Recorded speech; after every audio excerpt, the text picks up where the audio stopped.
I never thought a phone call at 7:23 a.m. on a Tuesday would change everything I thought I knew about family loyalty. The harsh buzz of my phone cut through the morning silence of my cramped Brooklyn apartment, dragging me from the restless sleep that had become my norm since moving to New York 3 years ago. The caller ID showed my cousin Jennifer's name, and I almost didn't answer. We hadn't spoken in months, not since that awkward Thanksgiving dinner where she made that passive-aggressive comment about my lifestyle choices, family code for being a struggling artist instead of following the Anderson tradition of becoming a lawyer, doctor, or successful businessman. I stumbled out of bed, nearly tripping over the stack of photography equipment that served as my nightstand in the studio apartment I could barely afford. The morning light filtering through my single window was that perfect golden hour that photographers dream about, but I was too groggy to appreciate it. "Marcus?" Her voice was shaky, completely different from her usual confident, slightly condescending tone that she'd perfected during her years as a corporate attorney. "I have some terrible news. Uncle Robert passed away last night." The words hit me like a freight train slamming into a brick wall. I actually felt my knees buckle, and I had to grab onto the edge of my makeshift desk to steady myself. Uncle Robert, the man who taught me how to play chess when I was 7, sitting patiently for hours as I struggled to understand why the night moved in that strange L shape.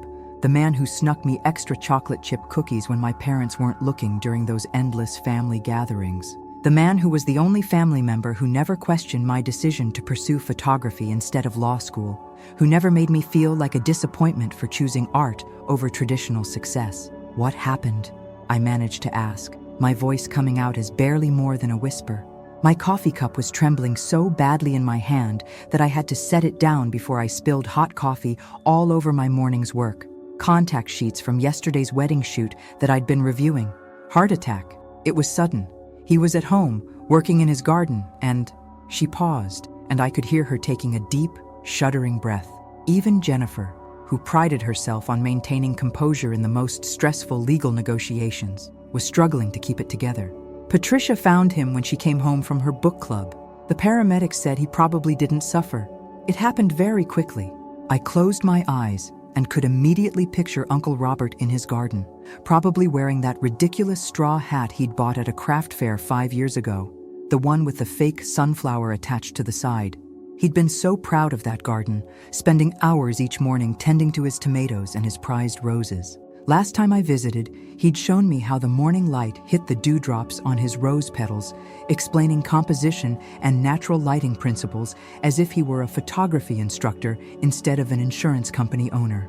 "The funeral is this Saturday at St. Matthew's Church, 2 o'clock, Jennifer continued, her voice regaining some of its professional steadiness. "I know it's short notice, but Aunt Patricia wants to keep things simple and dignified." I was already mentally rearranging my schedule, thinking about which client meetings I'd need to cancel, wondering if I could afford to miss a weekend's worth of potential bookings. Wedding season was just starting, and every missed opportunity was money I desperately needed. But there was no question. I had to be there. Uncle Robert had been there for every important moment in my life, from my high school graduation to my first photography exhibition. The least I could do was be there for his final goodbye. "Of course I'll be there," I said, already reaching for my laptop to check train schedules. "Do you need help with anything? Arrangements, flowers, whatever the family needs?" There was a pause on the other end of the line, and I could sense something shifting in Jennifer's tone. "Marcus, there's something else. The family has decided on who will speak at the service. Aunt Patricia chose Dad, myself, and Robert's business partner, Mr. E.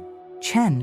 She felt it would be appropriate to keep it to close family and business associates." The words hung in the air like a slap across the face. I had been excluded. Me, who spent every summer at Uncle Robert's house from age 8 to 16, transforming from a shy, awkward kid into someone who actually believed in himself. Me, who he called his artistic protege and his favorite troublemaker.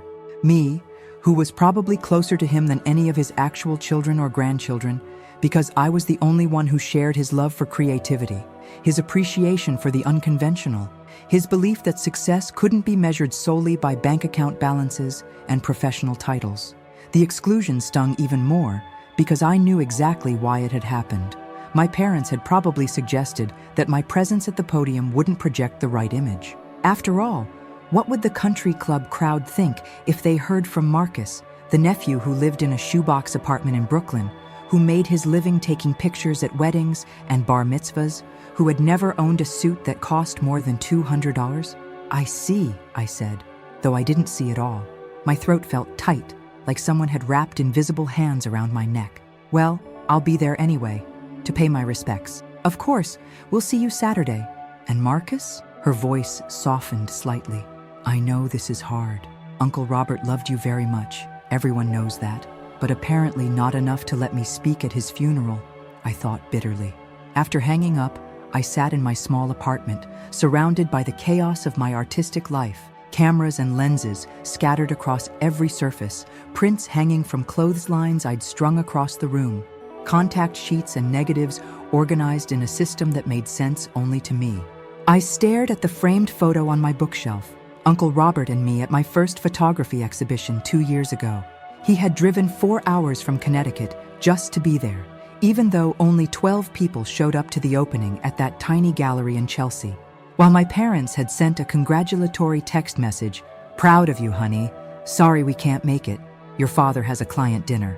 Uncle Robert had stood beside every single one of my photographs, engaging with each person who walked through the door. He'd explained my artistic vision to strangers as if he were a professional art critic, talking about my use of natural light and my ability to capture the soul of the moment. He'd even convinced 2 people to buy prints, proudly telling them they were getting in on the ground floor of my career. I picked up my phone and scrolled through our text message history, a conversation that spanned 3 years and hundreds of messages. Uncle Robert had been the most prolific texter in our family, sending me pictures of interesting cloud formations, articles about famous photographers, and constant encouragement about my work. The last message was from 3 weeks ago. Saw a cardinal in my garden this morning and thought of you. Remember when you spent that whole summer trying to photograph one? Still have those blurry pictures you were so proud of. Love you, kiddo. That's when it hit me like a lightning bolt of clarity. They were going to talk about Uncle Robert the businessman, Uncle Robert the husband, Uncle Robert the pillar of the community. Jennifer would probably read statistics about his company's growth and his contributions to local charities. Uncle David would share sanitized anecdotes about family traditions and childhood memories that had been polished smooth by decades of retelling. Mr. Chen would discuss his professional integrity and business acumen, but nobody was going to talk about Uncle Robert the dreamer. Nobody would mention the man who built elaborate birdhouses in his backyard, designed with the same attention to detail that architects use for skyscrapers. Nobody would share stories about the uncle who could spend hours discussing the play of light through leaves, who understood that photography was about capturing feelings, not just images.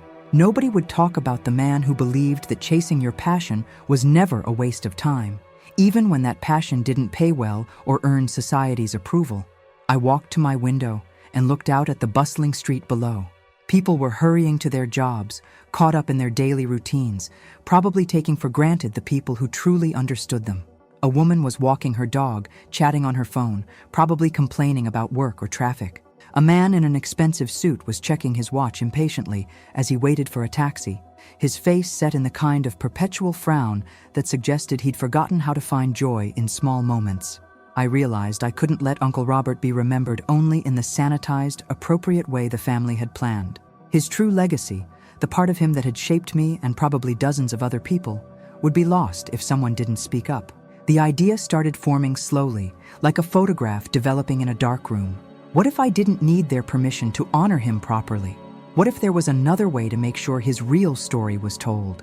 I spent the rest of the morning looking through old photo albums, digital files, and boxes of memories I'd collected over the years. There was Uncle Robert teaching me to drive stick shift in his old Ford pickup truck, patient and encouraging, even when I kept stalling the engine in traffic. There was the time he drove to my college at midnight when I called him crying about failing my first art critique, spending 3 hours talking me through my self-doubt and helping me understand that criticism was just another form of education. I found the folder on my computer labeled Uncle Robert's Lessons, screenshots of his text messages, photos from our adventures together, and notes I'd made after our long conversations about art, life, and the courage to be different. Reading through them now, I was struck by how consistently he had encouraged me to be authentic, to value creativity over conformity. to measure success by personal fulfillment rather than external recognition. There was the message he'd sent after I'd complained about a particularly difficult client. Remember, Marcus, you're not just taking pictures, you're capturing moments that people will treasure forever. Even the most demanding bride will look at your photos 50 years from now and remember the joy of her wedding day. That's not just a job, that's a sacred responsibility. And the text from last Christmas, when I'd been feeling discouraged about my career prospects. I was reading about Ansel Adams last night. Did you know he was 40 before he became famous? You're only 26, kiddo. You have decades ahead of you to change the world with your art. Don't let anyone convince you to give up on your dreams just because they're taking longer than expected. By noon, I had made my decision. I was going to that funeral, and I was going to make sure Uncle Robert's true spirit was honored, whether I was invited to speak or not. I didn't know exactly how yet, but I knew I had to try. I called my boss at the photography studio, where I worked part-time to supplement my freelance income. "Hey, Mike, I need to take Friday and Saturday off. Family emergency." "Everything okay?" Mike had become more than just a boss over the past year. He was a mentor who understood the struggles of trying to make it as an artist in an expensive city. "My uncle died, the one I've told you about who got me into photography. Take the whole week if you need it, Marcus. Family comes first, and hey, make sure you honor his memory properly, whatever that means." That afternoon, I started making phone calls to people I hadn't spoken to in months or even years. I called my sister Sarah in Oregon, my college roommate who'd met Uncle Robert several times, and my friend Jake, who lived in Connecticut and had actually taken one of Uncle Robert's photography classes at the community center. Each conversation reinforced my growing determination to make sure Uncle Robert's real story was told. Sarah immediately started crying when I told her about the exclusion from the speaking schedule. "That's absolutely ridiculous," she said through her tears. "You were Uncle Robert's favorite. Everyone in the family knows that. You're the one who shared his passions, who actually listened to his stories, who appreciated his creativity. If anyone should be speaking at his funeral, it's you." Jake was even more direct. "That's some serious family politics bullshit, man. Uncle Robert would be furious if he knew they were silencing the person who understood him best. Are you going to let them get away with it?" "I'm working on a plan," I told him. "I might need your help. Whatever you need, I'm in." Uncle Robert was a good man, and he deserves to be remembered properly. That evening, I sat down with a legal pad and started writing. Not the sanitized, polite eulogy that would make my family comfortable, but the truth. The messy, beautiful, complicated truth about a man who had chosen to see the best in people, who wasn't afraid to challenge family expectations, and who had taught me that authenticity was more valuable than approval.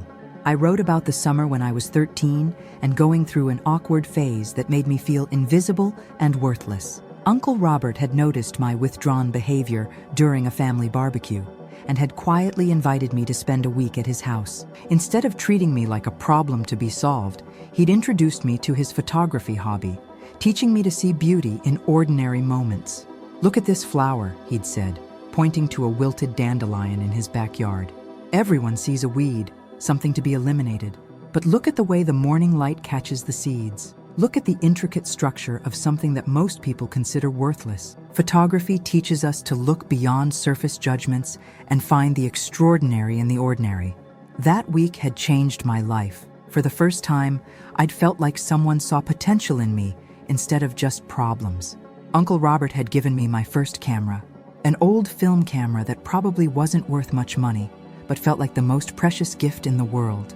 I wrote about his philosophy of success, which was so different from the rest of our achievement-oriented family. "Success isn't about impressing other people," he'd told me during one of our long conversations. "It's about becoming the most authentic version of yourself. It's about using your talents to make the world a little bit better, even if only a few people notice." I wrote about his secret acts of kindness, the photography classes he taught for free at the community center, the way he'd quietly help struggling families in the neighborhood, his habit of commissioning portraits from local artists when he knew they needed the money. These were stories that would never be told at the country club reception, but they were the stories that revealed who Uncle Robert really was. As I wrote, I felt Uncle Robert's presence somehow, as if he were sitting across from me at my tiny kitchen table, nodding his approval. I could almost hear his voice, Don't let them reduce me to a resume, kiddo. Tell them about the dreams, the creativity, the belief in people's potential. That's the legacy that matters. By the time I finished writing, it was nearly 2 a.m., and I had filled 12 pages with memories, stories, and reflections. It was raw and honest and completely different from the polished eulogies that would be delivered at the church. It was also exactly what Uncle Robert would have wanted, a celebration of authenticity over appearance, substance over style. I read through the pages one more time, making small edits and adjustments. Then I picked up my phone and sent a text to Jake. "Can you meet me in Connecticut on Friday? I think I'm going to need some moral support for what I'm planning." His response came immediately, even though it was the middle of the night. "Already requested the day off. Whatever you're planning, I'm with you." As I finally went to bed, I felt a mixture of nervousness and determination. I was about to potentially create the biggest family drama in Anderson history, but every time I wavered, I remembered Uncle Robert's words. "Sometimes, Marcus, the right thing to do isn't the easy thing to do. But that's what separates people who make a difference from people who just take up space." Tomorrow, I would start putting my plan into action. Thursday morning arrived with the kind of crisp autumn air that Uncle Robert had always loved. He used to say that October light was the most flattering for photography, soft and golden, with just enough coolness to bring out the vibrant colors of changing leaves. As I walked to the coffee shop on the corner of my street, I felt his presence in the beauty of the morning, and it strengthened my resolve for what I was about to do. I had barely slept, my mind racing with plans and possibilities. The smart thing would be to attend the funeral quietly, pay my respects, and go home. The safe thing would be to avoid any confrontation with my family's carefully orchestrated memorial service. But Uncle Robert had never been about doing the smart, safe thing when it came to standing up for what mattered. I spent the morning reaching out to people the family had probably forgotten about. Uncle Robert's unofficial family, the people whose lives he'd touched in ways that wouldn't be mentioned in the official eulogies. I started with Mrs. Elena Rodriguez, who had been taking Uncle Robert's Thursday evening art classes at the Riverside Community Center for the past 3 years. "Oh, Marcus," she said when I called, her voice immediately filled with warmth and sadness. "I heard about Robert. I'm so sorry for your loss. He was such a special man." "Mrs. Rodriguez, I'm calling because I wanted to ask you about Uncle Robert's impact on your life. I know he taught you art classes, but I'd love to hear more about what that meant to you." There was a pause, and then she began to speak with the kind of passion that only comes from genuine gratitude. "Your uncle saved my life," she said simply. "I know that might sound dramatic, but it's true. After my husband died 2 years ago, I was so depressed. My children were worried about me, but I couldn't seem to find any reason to get up in the morning. My daughter practically forced me to sign up for the art class, just to get me out of the house." She paused, and I could hear her voice getting emotional. "I hadn't touched a paintbrush since high school, Marcus. I was convinced I had no talent, that I was too old to learn something new. But Robert, he saw something in me that I couldn't see in myself. He was so patient, so encouraging. He never made me feel foolish for being a beginner at 72. "What did he teach you?" I asked, already knowing this was the kind of story that needed to be told. "He taught me that art isn't about being perfect. It's about expressing what's in your heart. He used to say that every brushstroke was a conversation between the artist and the canvas, and that the most important thing was to be honest in that conversation." Mrs. Rodriguez went on to tell me how Uncle Robert had not only taught her painting techniques, but had also helped her discover a community of other artists. He'd encouraged her to display her work at the local coffee shop, had helped her set up an Instagram account to share her paintings, and had even driven her to her first art fair when she was too nervous to go alone. "Last month, I sold my first painting," she said, her voice filled with pride. "A landscape of the park where my husband and I used to walk. The buyer said it captured something special about the light, something that made her feel peaceful. I called Robert immediately to tell him, and he cried. He actually cried with joy because I had found my artistic voice. After talking with Mrs. Rodriguez, I called Tommy Martinez, a 19-year-old kid from the rough side of Riverside who had been part of Uncle Robert's unofficial photography mentorship program. Tommy's story was even more dramatic. "Your uncle literally saved my life, Marcus," Tommy said, his voice serious and mature beyond his years. 2 years ago, I was heading down a really dark path. I was hanging with the wrong crowd, making bad choices, probably heading toward jail or worse. My mom was working 2 jobs and couldn't keep track of what I was doing. Tommy explained how he'd been arrested for vandalism, spray painting graffiti on the side of a building downtown. Instead of pressing charges, the building owner had offered him a choice: community service at the Riverside Community Center or juvenile detention. I chose community service because I thought it would be easier, Tommy continued. But on my first day, I met your uncle. He was setting up for his photography class, and instead of treating me like a criminal, he asked if I wanted to learn how to make art that wouldn't get me arrested. I laughed, despite the serious nature of the conversation. That sounded exactly like something Uncle Robert would say. He gave me my first real camera, Marcus. Not just some cheap digital thing, but an actual professional camera that he said was gathering dust in his closet. He taught me about composition, about lighting, about seeing the world through a different lens, literally and figuratively. Tommy's voice got quiet. But the most important thing he taught me was that I had potential. Everyone else saw a troublemaker, a kid from a broken home who was destined to fail. Your uncle saw an artist. He saw someone worth investing in. With Uncle Robert's help, Tommy had not only completed his community service, but had also applied for and received a partial scholarship to the Art Institute of Connecticut. He was now a sophomore, studying photography and graphic design, with plans to become a professional photographer. I wouldn't be in college right now if it wasn't for him, Tommy said. Hell, I probably wouldn't be alive. He didn't just teach me photography. He taught me to see possibilities instead of limitations. My next call was to Alex Chen, a 16-year-old who delivered groceries to Uncle Robert every week. What I discovered was that these grocery deliveries had turned into informal photography lessons. Mr. Anderson always had his camera ready, Alex told me. While I was bringing in his groceries, he'd point out interesting light or unusual compositions around his house. He taught me that you don't need expensive equipment to take good photos. You just need to really see what's in front of you. Alex explained how Uncle Robert had loaned him camera equipment for his high school photography class and had even helped him create a portfolio for college applications. He never made it feel like charity, Alex said. He always framed it as an investment in my future. He'd say, "I'm not giving you this camera, Alex. I'm investing in the next generation of artists, and someday you'll do the same for someone else." The more people I talked to, the more I realized how many lives Uncle Robert had touched in ways that would never be mentioned at the funeral. There was Maria Santos, a single mother who had started a small photography business after taking Uncle Robert's classes. There was David Kim, a retiree who had discovered a passion for landscape photography and now led nature walks at the local park. There was even Rebecca Thompson, a shy teenager who had gained confidence through Uncle Robert's patient mentorship and was now planning to study art therapy in college. Each conversation reinforced my growing determination to make sure these stories were told. These weren't just nice anecdotes.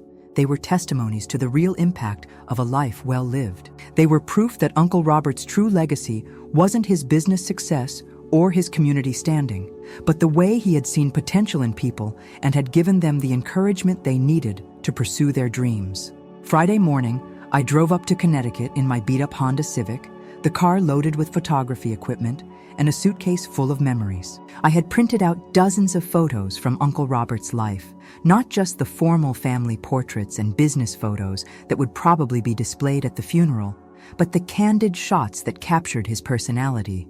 Uncle Robert teaching a group of kids how to use cameras. Uncle Robert covered in paint after helping to redecorate the community center. Uncle Robert laughing as he tried to photograph a particularly uncooperative squirrel in his backyard. I checked into a small motel near the church, the same place I'd stayed during my college summers when I'd worked at Uncle Robert's insurance office. He'd insisted on paying me a full salary, even though I'd mostly just filed papers and answered phones, and he'd used the drives to and from work to continue my education in photography and life philosophy. Friday evening, I met Jake at a diner near the motel.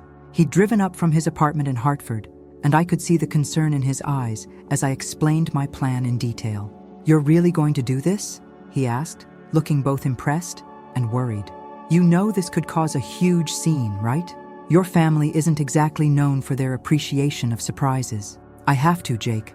It's what Uncle Robert would have wanted. And honestly, it's what I need to do for my own peace of mind. I can't sit there and listen to him being reduced to a business resume when he was so much more than that." Jake nodded slowly. "What do you need from me? Just be there. Be my witness. And if things go really badly, maybe help me make a quick exit. We spent the next hour going over the logistics. I would attend the church service quietly, paying my respects without causing any disruption. Then, at the reception at the Riverside Country Club, I would find a moment to speak, probably during the informal mingling time when people were sharing memories and condolences. "What if they try to stop you?" Jake asked. "Then at least I'll know I tried. But I don't think they will. Once I start talking about Uncle Robert's real impact, once people hear these stories, I think even my family will realize that this is important." That night, I barely slept again. I kept rehearsing my speech, imagining different scenarios. What if I froze up at the microphone? What if I started crying and couldn't continue? What if I caused such a scene that it overshadowed Uncle Robert's memory instead of honoring it? But every time I started to doubt myself, I remembered Uncle Robert's voice. "The worst thing you can do, Marcus, is let fear keep you from doing what you know is right. Regret is heavier than risk." Saturday morning arrived gray and drizzly, typical October weather in Connecticut. I put on my only good black suit, the one Uncle Robert had helped me pick out 3 years ago when I was interviewing for photography jobs in New York. He'd insisted on paying for it, saying it was an investment in my professional future. "You can't show up to meetings looking like you don't take yourself seriously," he'd said as we'd stood in the men's clothing store. "People need to see your confidence before they can appreciate your talent." Now, wearing that suit to his funeral, I felt like he was with me, giving me the courage I needed for what I was about to do. I arrived at St. Matthew's Church 30 minutes early, wanting to observe the crowd and get a sense of who had come to pay their respects. The church was already filling up when I got there, and I was surprised by the diversity of the attendees. It wasn't just the country club set that made up most of our family's social circle.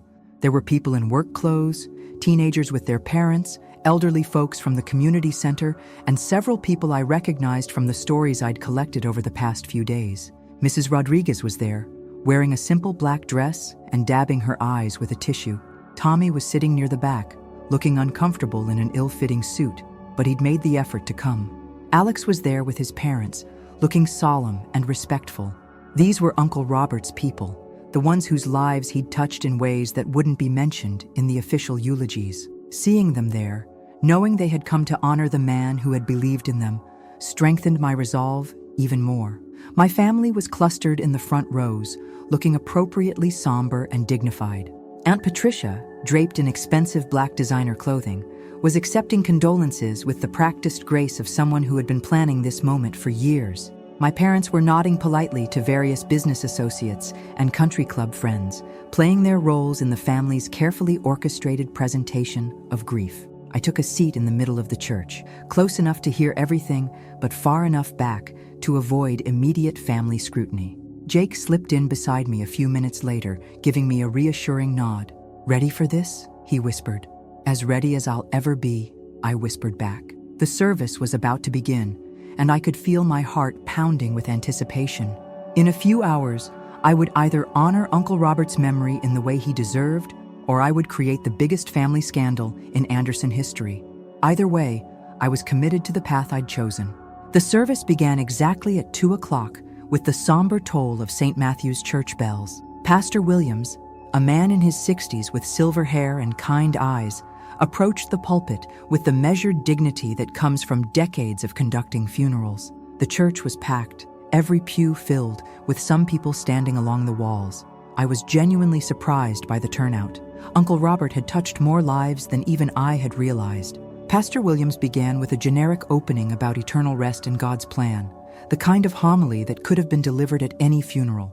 It was clear that he hadn't known Uncle Robert personally, which made sense. Uncle Robert had never been particularly religious, preferring to find his spirituality in nature and art rather than in formal church services. "We gather today to celebrate the life of Robert James Anderson," Pastor Williams intoned, his voice carrying across the hushed congregation. "A man who lived with purpose, who served his community, and who touched the lives of all who knew him." I glanced around the church, taking in the faces of the mourners. There was genuine grief here, but also something else, a sense of incompleteness, as if people were waiting for someone to capture the essence of who Uncle Robert really was. After the opening prayers and a hymn that Uncle Robert probably would have found boring, Pastor Williams introduced the eulogists. The family has asked 3 speakers to share their memories of Robert today. We'll first hear from his niece, Jennifer Anderson, followed by his brother David Anderson, and finally his business partner and longtime friend, Mr. Henry Chen. My stomach tightened as I listened to the introduction. 3 speakers, none of whom had truly known the Uncle Robert I loved. I caught Jake's eye, and he gave me a subtle nod of encouragement. Jennifer approached the podium first, carrying a typed speech that looked like it had been professionally prepared. She was dressed in an expensive black suit that probably cost more than my monthly rent, her blonde hair perfectly styled despite the emotion of the day. This was Jennifer in her element, controlled, polished, saying exactly what was expected of her. "Thank you all for being here today to honor my uncle, Robert Anderson," she began, her voice steady and professional. Uncle Robert was a pillar of our community, a successful businessman who built Anderson Insurance into one of the most respected companies in Connecticut. She went on to recite statistics about the company's growth, Uncle Robert's contributions to various charities, and his membership in community organizations. It was a well-researched presentation that read like a corporate biography. She mentioned his generous spirit and his commitment to excellence, but gave no specific examples, no stories that revealed who he actually was as a person.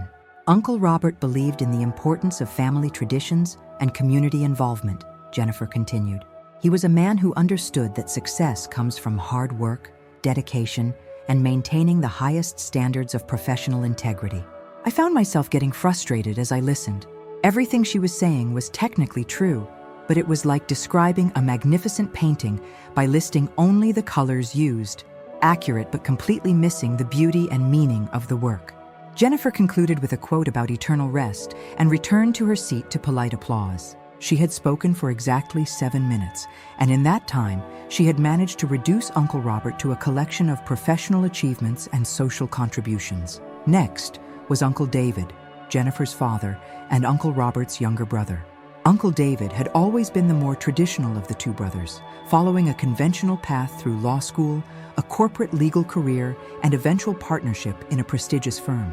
He and Uncle Robert had maintained a cordial relationship, but they had never been particularly close. Uncle David's speech was more personal than Jennifer's, but not by much. He shared one brief anecdote about a childhood fishing trip, describing how Uncle Robert had patiently taught him to cast a line, even though David had kept getting the hook caught in trees. "Robert was always the patient one," Uncle David said, his voice carrying genuine emotion for the first time. Even as children, he had this ability to see the best in people, to encourage them to keep trying, even when they wanted to give up. This was closer to the Uncle Robert I knew, and I felt a spark of hope that maybe the real man would emerge in these eulogies. But Uncle David quickly moved on to safer territory, discussing Uncle Robert's role as the eldest brother and his contributions to family gatherings and traditions. "He was the one who made sure we all stayed connected," Uncle David continued. "Every holiday, every family celebration, Robert was there with his camera, documenting our memories and making sure everyone felt included." Again, this was true, but incomplete. Uncle Robert did document family gatherings, but he was much more interested in capturing candid moments of joy and connection than in posed formal portraits. He had a gift for seeing the story behind the smile, the personality behind the pose.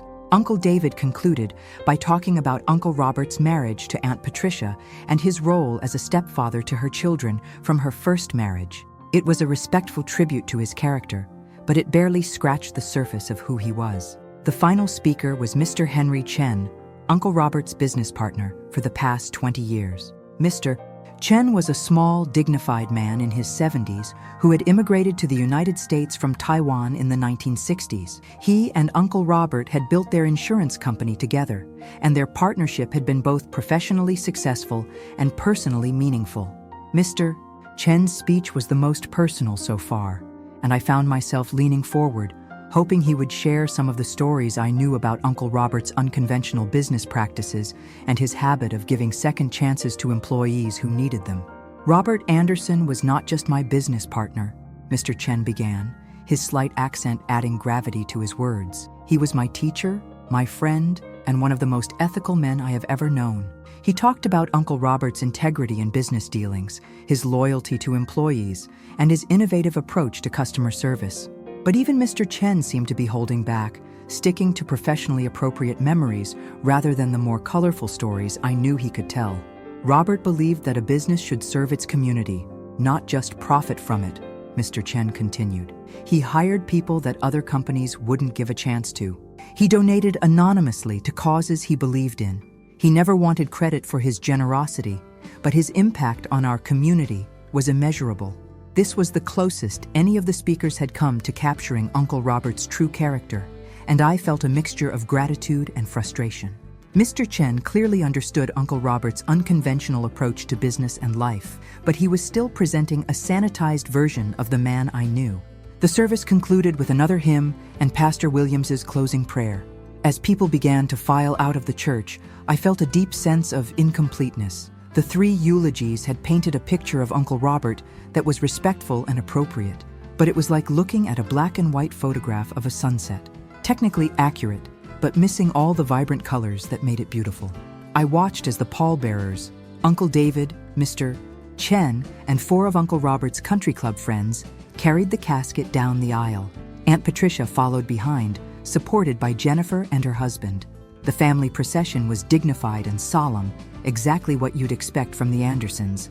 But as I looked around the church, I saw the faces of Uncle Robert's other family, the people whose stories hadn't been told. Mrs. Rodriguez was crying quietly, probably thinking about all the painting lessons and words of encouragement she'd received. Tommy was staring straight ahead, his jaw set with emotion that had no outlet in this formal setting. Alex looked lost, like he was mourning not just Uncle Robert, but also the validation and mentorship that had meant so much to his young life. Jake and I waited until most of the crowd had left before making our way outside.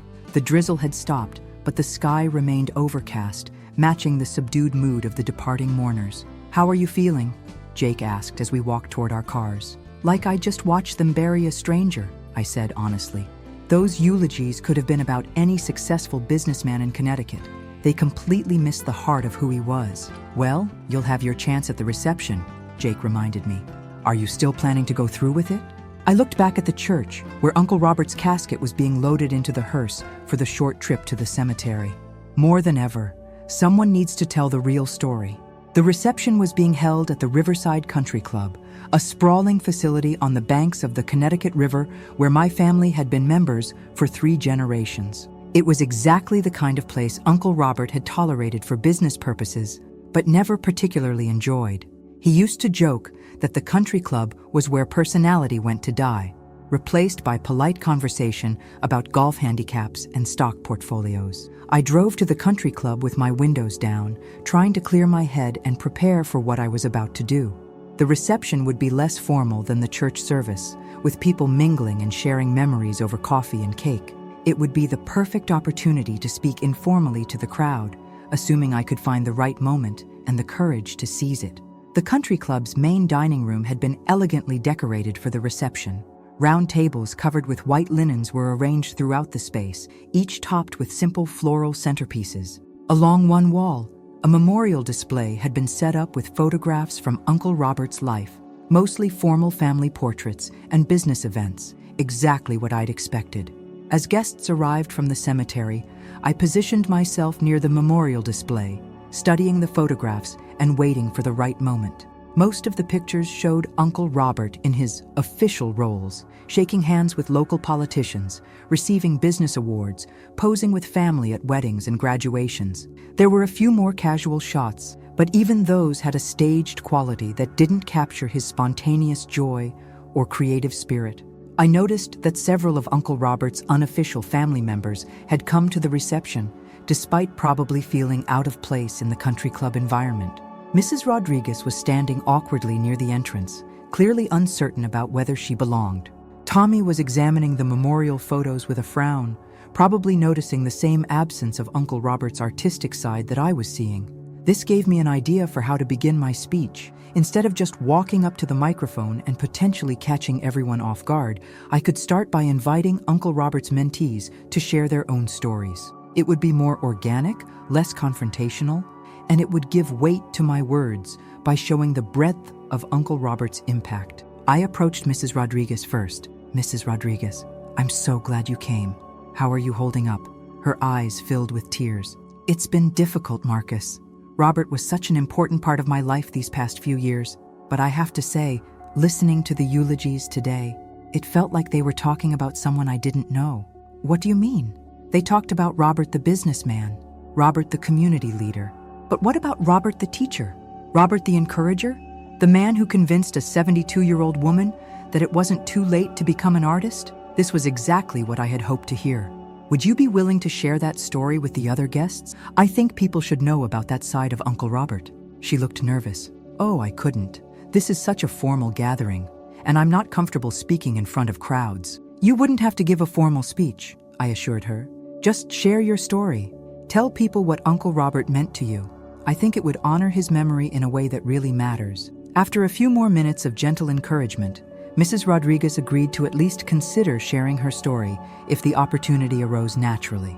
I had similar conversations with Tommy, Alex, and several other people who had been touched by Uncle Robert's mentorship. By 4 o'clock, the reception was in full swing.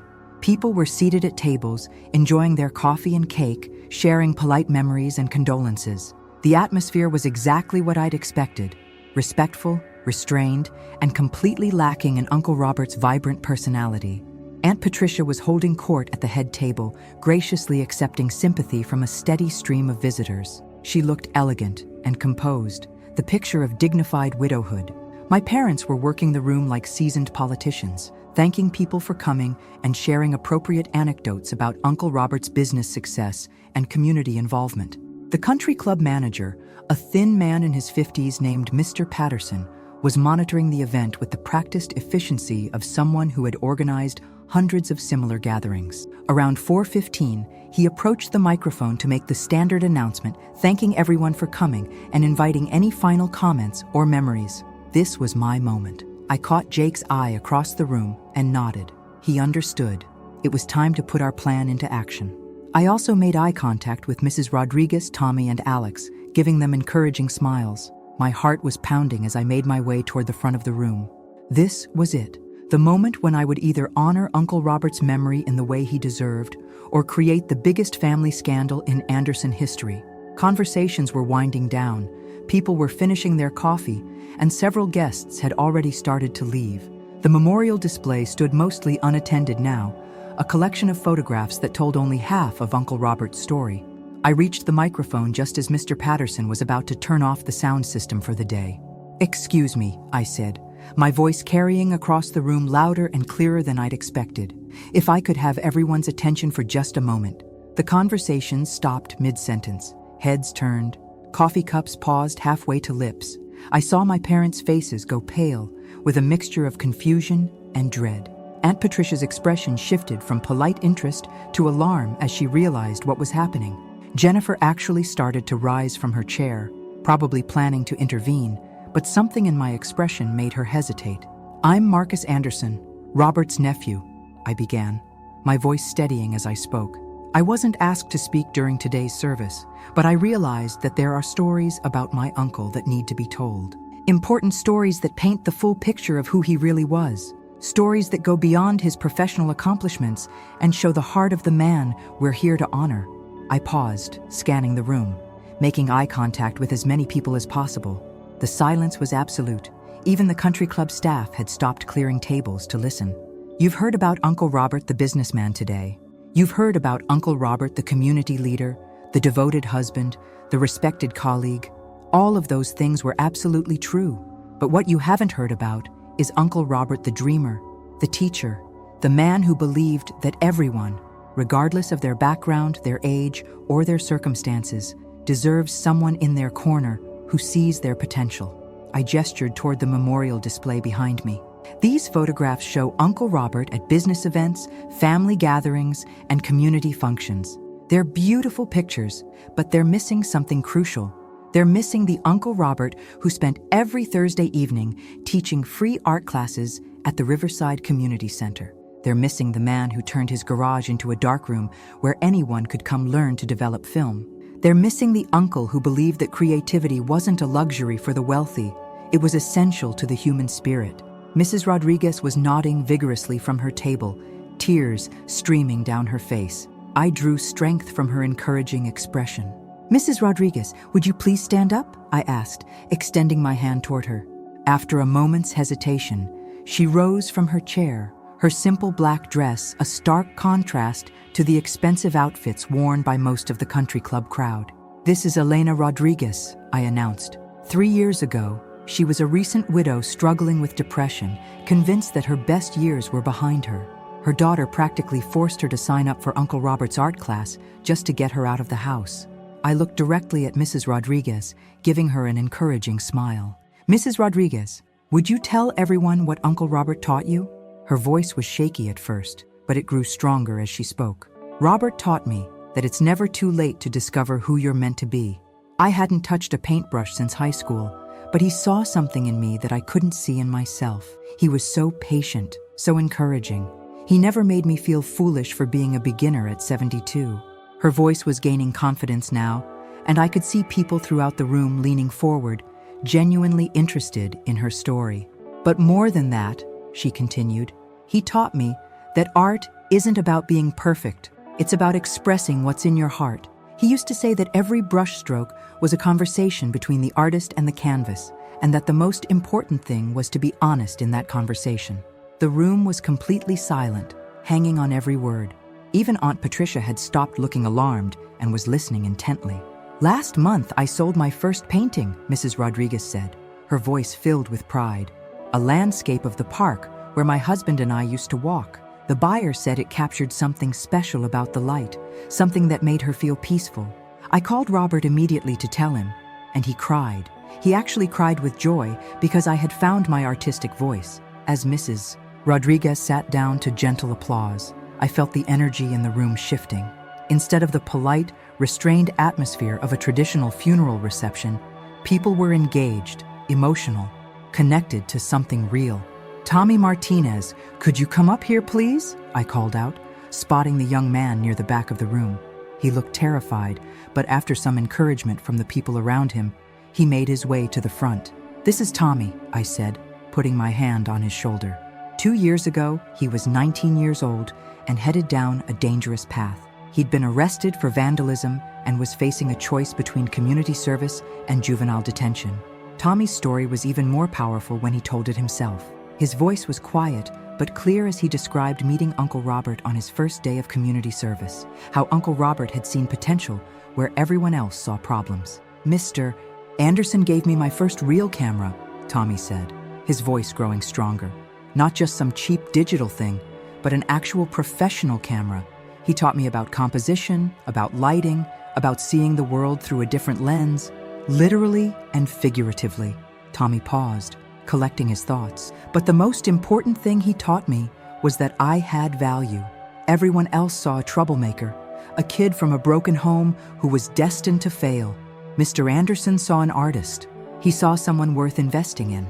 The impact of Tommy's words was visible throughout the room. I could see people reassessing their assumptions, realizing that Uncle Robert's influence had extended far beyond their social circle. I'm now a sophomore at the Art Institute of Connecticut, Tommy continued, studying photography and graphic design. I wouldn't be in college right now if it wasn't for Mr. Anderson. Hell, I probably wouldn't be alive. He didn't just teach me photography. He taught me to see possibilities instead of limitations. As Tommy returned to his seat to genuine applause, I noticed that the entire atmosphere of the reception had changed. People were no longer checking their watches or preparing to leave. They were engaged, moved, waiting to hear what came next. Alex Chen, would you join us? I called out, gesturing to the 16-year-old who had delivered Uncle Robert's groceries. Alex looked nervous, but walked to the front with more confidence than I'd expected. Alex has been delivering groceries to Uncle Robert for the past year, I explained. But what started as a simple business transaction became something much more meaningful.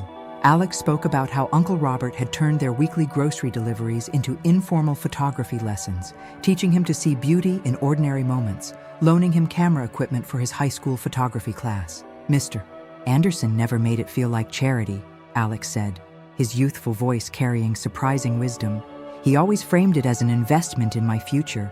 He'd say, I'm not giving you this camera, Alex. I'm investing in the next generation of artists, and someday you'll do the same for someone else. By now, the transformation in the room was complete. What had started as a polite, formal reception had become something entirely different, a genuine celebration of a life that had touched people in profound ways. I returned to the microphone, feeling Uncle Robert's presence more strongly than ever. "These aren't isolated incidents," I said, my voice carrying easily across the now silent room.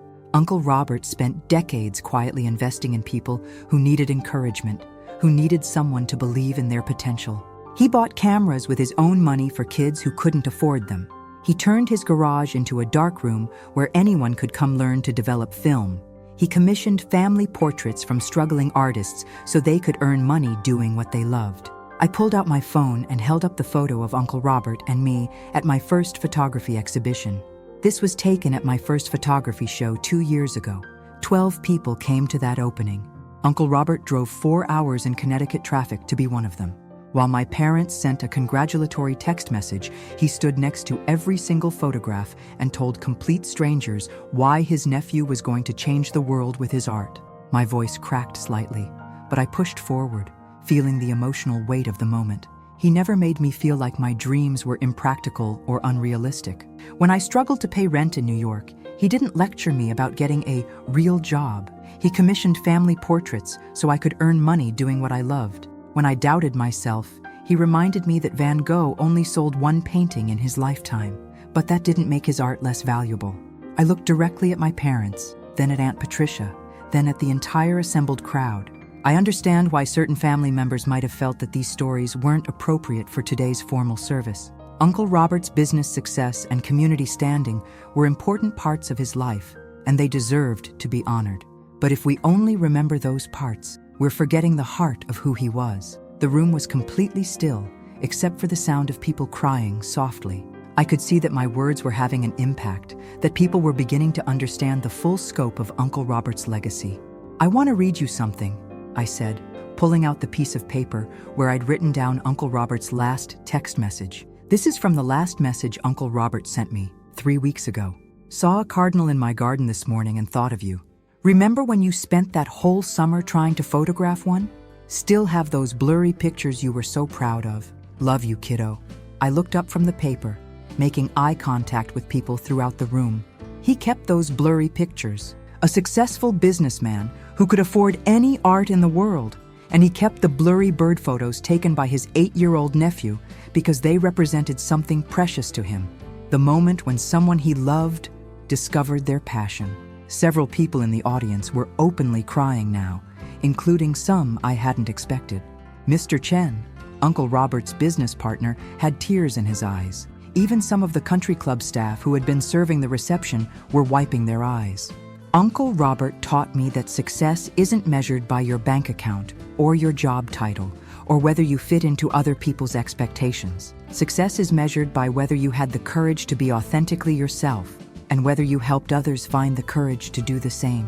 I paused, looking around the room one more time, feeling the weight of the moment and the responsibility of getting this right. So yes, let's remember Uncle Robert the businessman, the community leader, the devoted husband. Let's honor his professional accomplishments and his contributions to organizations and charities. But let's also remember Uncle Robert the encourager, the believer in people's potential, the man who thought that art and creativity and following your dreams weren't just hobbies, they were what made life worth living. I started to step away from the microphone, then turned back for one final thought. And if Uncle Robert were here right now, I know exactly what he'd say to all of us. I smiled, channeling his voice and his spirit.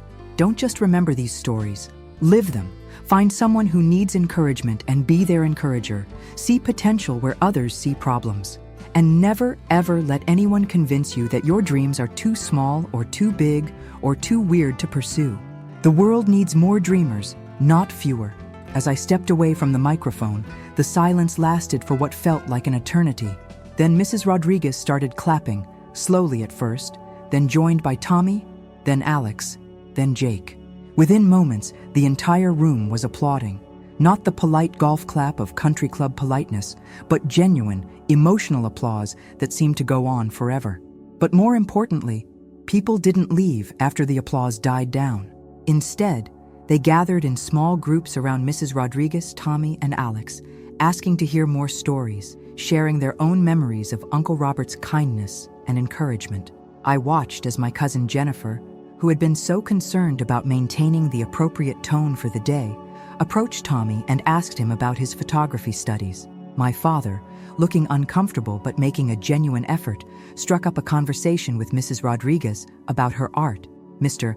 Chen approached the microphone after a few minutes, his dignified face showing deep emotion. "I have to say something," he announced, his slight accent making his words even more powerful. "Robert and I worked together for 20 years, and yes, he was an excellent businessman. But what Marcus is describing, this is the Robert I knew too. He hired people others wouldn't give a chance to.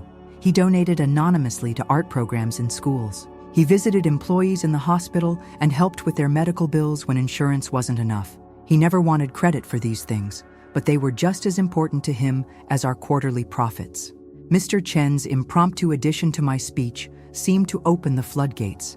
Other people began sharing their own stories. Business associates who remembered Uncle Robert's unconventional hiring practices, neighbors who had received anonymous help during difficult times, even country club members who recalled his efforts to make the club more welcoming to people from different backgrounds. The reception, which had been scheduled to end at 5 o'clock, continued until nearly 7. People lingered, reluctant to leave this newfound sense of community and connection. Several attendees exchanged contact information, making plans to continue Uncle Robert's work in their own ways. Even Aunt Patricia, who I'd expected to be furious with me for disrupting her carefully planned memorial, approached me near the end of the evening with an expression I couldn't quite read. "That wasn't what I had planned for today," she said, and I braced myself for the confrontation I'd been dreading all week. "But it was exactly what Robert would have wanted," she continued, surprising me completely. "I've been so focused on honoring his public accomplishments that I forgot about his private kindnesses. You reminded all of us who he really was underneath all the business success and community recognition." She paused, looking around the room at the clusters of people still deep in conversation. "I found a box of Robert's papers in his desk last week," she said quietly. "Thank you notes from dozens of people whose lives he had touched, people I never knew existed. Reading those notes, I realized that I only knew half of my husband, the half he shared with our social circle. Thank you for making sure the other half, the more important half, wasn't forgotten." As the reception finally wound down, I found myself standing outside the country club with the group of people who had meant the most to Uncle Robert. Not his business associates or country club friends, but the artists, the dreamers, the misfits he'd collected and encouraged over the years. "What happens now?" asked Mrs. Rodriguez, echoing the question that was probably on everyone's mind. "Now we keep his legacy alive," I said, feeling more certain about this than I'd ever felt about anything. "We encourage each other. We teach what he taught us. We make sure his investment in all of us continues to pay dividends." Tommy pulled out his phone with characteristic millennial efficiency. "We should definitely stay in touch. Maybe start a group chat or something. Share our art, support each other's work, keep Uncle Robert's spirit alive." Alex nodded enthusiastically. "We could even organize some kind of annual event, a photography exhibition or art fair in his memory." Mrs. Rodriguez wiped her eyes, but she was smiling. "I think Robert would love that. He always said that the best way to honor someone's memory was to live out their values." As I drove back to Brooklyn that night, my Honda Civic loaded with memories and a newfound sense of purpose, I realized that Uncle Robert had given me one final gift. By excluding me from the official eulogies, the family had inadvertently created the perfect opportunity for me to honor him in the way he would have most appreciated. By bringing together his real community, by celebrating the parts of his life that mattered most to him, and by ensuring that his true legacy would continue to inspire and encourage others. The phone calls started the next day. Family members who had been at the reception, people who had heard about the speech from others, local reporters who had gotten wind of the story from attendees who worked in media. Everyone wanted to know more about Uncle Robert's community work, his art classes, his quiet acts of kindness that had flown under the radar for so many years. Within a week, something remarkable had happened. The Riverside Community Center had received enough donations to establish the Robert Anderson Creative Arts Fund, providing cameras and art supplies for kids who couldn't afford them. Mrs. Rodriguez had volunteered to teach weekly painting classes for seniors. Tommy had offered to help with photography instruction for at-risk youth. Alex was organizing a photography club at his high school, using equipment donated by local professionals who had been inspired by Uncle Robert's story. But the most meaningful response came in a handwritten letter from Aunt Patricia, delivered to my apartment by courier service 2 weeks after the funeral. "Dear Marcus," it began in her elegant script, "I wanted to thank you properly for what you did at Robert's reception. I was initially upset about the disruption to our planned memorial, but I've come to realize that you gave us all a precious gift, the chance to know my husband more completely. I've been going through Robert's personal papers, and I keep finding evidence of the man you described in your speech. Receipts for cameras he bought for students, thank you notes from people whose lives he touched, photographs of art classes and community events that I never knew he attended. I'm embarrassed to admit that I was so focused on his public success that I overlooked the private generosity that probably meant more to him than any business achievement. I've decided to donate Robert's photography equipment to the community center, and I'm working with Mr. Chen to establish a scholarship fund for young artists who need financial assistance to pursue their dreams. Robert would want his resources to continue supporting the kind of people he believed in.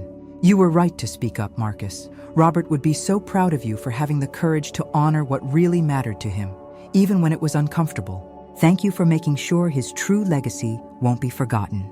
6 months after the funeral, I made one of the biggest decisions of my life. I quit my freelance photography business in New York and took a position as the arts coordinator at the Riverside Community Center, continuing Uncle Robert's work with a new generation of dreamers and creative spirits. The pay was significantly less than what I'd been making as a freelance photographer, but every day I got to see kids discover their artistic potential, just like Uncle Robert had helped me discover mine. On my first day at the community center, I found a package waiting on my desk. Inside was Uncle Robert's favorite camera, a vintage Leica that he'd used for decades, along with a note from Aunt Patricia. "He would want you to have this. Use it to see the world the way he taught you to see it." I've been using that camera ever since, documenting the work we do at the center, capturing the moments when shy teenagers discover they can create something beautiful, when elderly students realize it's never too late to pursue a new passion, when troubled kids find a positive outlet for their energy and creativity. Every Thursday evening, I teach the photography class that Uncle Robert started, using the same patient, encouraging approach he'd modeled for me. I keep his picture on the classroom wall, along with the text of that final message. Don't just remember these stories, live them. The speech that was supposed to cause a family scandal ended up bringing us closer together, united around the memory of a man who saw the best in everyone and wasn't afraid to nurture it. My relationship with my parents has actually improved. They've come to understand that my career choice isn't a rejection of family values, but an expression of the values Uncle Robert taught me. Sometimes I catch myself channeling Uncle Robert's voice when I'm working with particularly discouraged students. "Remember," I tell them, "the world needs more dreamers, not fewer." And every great artist started exactly where you are right now, with talent, passion, and someone who believed in their potential. A year after his death, we held the first annual Robert Anderson Memorial Art Exhibition at the Community Center. Mrs. Rodriguez displayed her paintings. Tommy showcased his photography from art school. Alex presented a series of portraits he'd taken of elderly residents at a local nursing home. Dozens of other students and community members contributed work that reflected Uncle Robert's belief in the power of creative expression. But the most meaningful piece in the exhibition was a collaborative project, a photographic timeline of Uncle Robert's life created by all of his students and mentees. Unlike the formal portraits that had been displayed at his funeral, these were candid shots that captured his personality. Uncle Robert laughing as he tried to photograph a stubborn cat. Uncle Robert covered in paint after helping to redecorate the center. Uncle Robert's face lit up with joy as he watched one of his students master a difficult technique. The exhibition drew hundreds of visitors, including many people who had never known about Uncle Robert's work with the community center. Local media covered the event, and the story of his quiet mentorship inspired similar programs in neighboring towns. Sometimes the right thing to do isn't the easy thing to do. Uncle Robert taught me that, and in the end, the best way to honor his memory was to live by his example, believing in people, encouraging dreams, and never being afraid to stand up for what's truly important, even when it's uncomfortable. That funeral speech changed my life in ways I never could have predicted. It taught me that authenticity is more powerful than appropriateness, that speaking truth with love can heal rather than harm, and that the stories we tell about the people we've lost determine what parts of their legacy live on. Uncle Robert once told me that the best photographs capture not just what something looks like, but what it feels like. In the same way, the best eulogies capture not just what someone accomplished, but who they really were and why they mattered. I'm grateful that I had the courage to paint that complete picture of Uncle Robert, colors and all, because in the end, that's the kind of legacy worth fighting for, one that inspires others to be more generous, more creative, more willing to see potential where others see problems. The world needs more Uncle Roberts, more people who believe that everyone deserves someone in their corner. And thanks to that speech, thanks to the community that grew from those shared stories, his influence continues to ripple outward, touching new lives and creating new dreams. That's the power of speaking truth with love. That's the impact of honoring what really matters. And that's why sometimes the most important speech you'll ever give is the one nobody invited you to deliver.